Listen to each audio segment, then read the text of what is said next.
আসসালামু আলাইকুম রহমতুল্লাহ বরকাত। শুভ সকাল সবাইকে, শুভ সকাল, গুড মর্নিং। এই হচ্ছে আমাদের নাস্তার আয়োজন।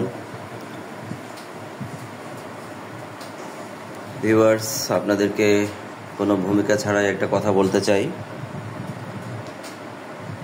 বিশেষ করে নোয়াখালীতে, লক্ষ্মীপুরে আমাদের যে কৃষ্টি কালচার রয়েছে, এই কৃষ্টি কালচারে আপনি যখন আপনার আত্মীয় স্বজনের বাড়িতে যান, বিশেষ করে বোন, দুলাভাই অথবা কাছের কোনো আত্মীয় স্বজন, হতে পারে খালা, ফুপি, তো আত্মীয় স্বজনের বাড়িতে গেলে আসলে আপনি কম খেতে পারবেন না। এটা একটা অঘোষিত এখানে রুলস করা।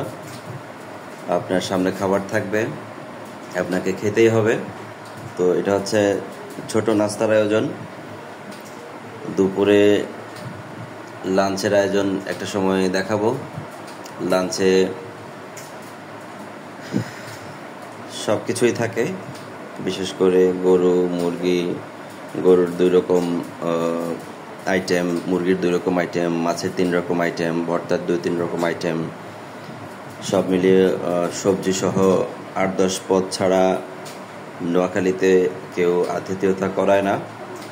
এটা আমার চোখে পড়ে নাই, আপনারা ইতিমধ্যে আমার হয়তো ভিডিওতে দেখেছেন। আলহামদুলিল্লাহ, নোয়াখালীর মানুষ যে অতিথি পরায়ণ, এটা আবারও প্রমাণিত হলো।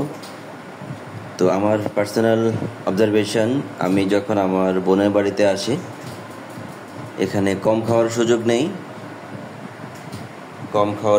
নেই।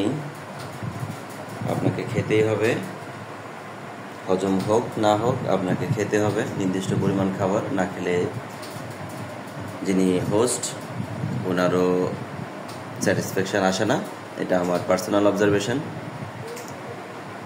তো সবাই, এটার সাথে আমাদের যোগ হবে জাতীয় ফল, যোগ আছে অলরেডি, জাতীয় ফল কাঁঠাল, আর যোগ হচ্ছে আম ইজ অন দ্য ওয়ে। ভালো থাকবেন সবাই, পরিমিত খাবার গ্রহণ করুন, সুস্থ থাকুন। আল্লাহ হাফেজ। আসসালামু আলাইকুম রহমতুল্লাহ বরকাতুহ।